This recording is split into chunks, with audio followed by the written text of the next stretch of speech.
नमस्कार दोस्तों। आज बदलावों और परिवर्तनों को विकास का नाम दिया जा रहा है, लेकिन बदलाव हमेशा विकास का पर्याय नहीं हो सकता। सुख सुविधाओं में भीषण इजाफा करने के इस अंध दौड़ में हम समय को बहुत तेजी से बदल रहे हैं। हजारों साल के बराबर के परिवर्तन को हम कुछ सालों और कुछ दशकों में निपटा रहे हैं। यह बेहद गंभीर प्रश्न है। इस गंभीर विषय पर एक छोटी सी कविता मैं प्रस्तुत कर रहा हूं। आप मेरी गंभीरता पर गंभीर होकर इस कविता पाठ को सुनिए। कविता का शीर्षक है तब और अब। तब और अब। तब भोर से निपटने के बाद धूप के नरम हाथों में पूजा की थाली होती थी। तब भोर से निपटने के बाद धूप के नरम हाथों में पूजा की थाली होती थी। पूजा की थाली होती थी। हवा के ललियाए होठ, हवा के ललियाए होठ कुंवारी लजीली कलियों का माथा चूमकर उन्हें फूलमती बनाते थे।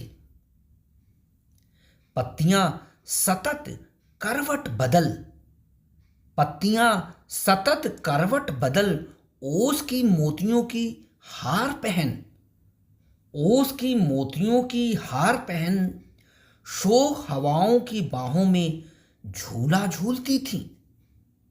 शोक हवाओं की बाहों में झूला झूलती थी। दूब संग रोमांसरत समीर,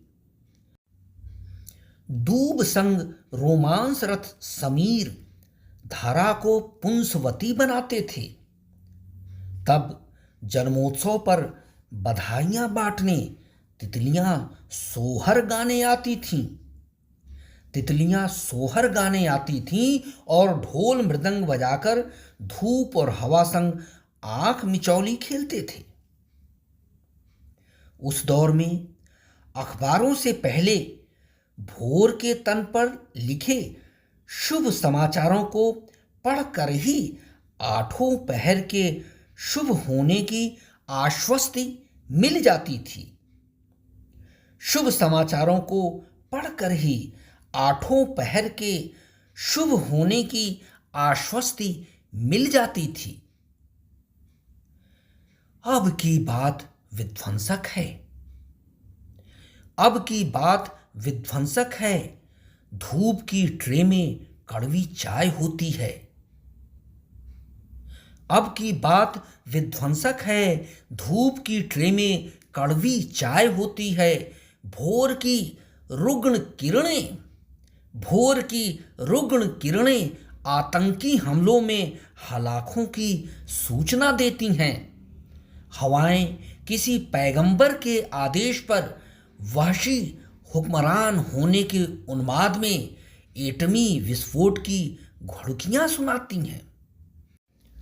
वहशी हुक्मरान होने के उन्माद में एटमी विस्फोट की घुड़कियां सुनाती हैं। अरे देखो, अब भौरें तितलियों का सारे बाजार बलात्कार करने लगे हैं। धन्यवाद मित्रों।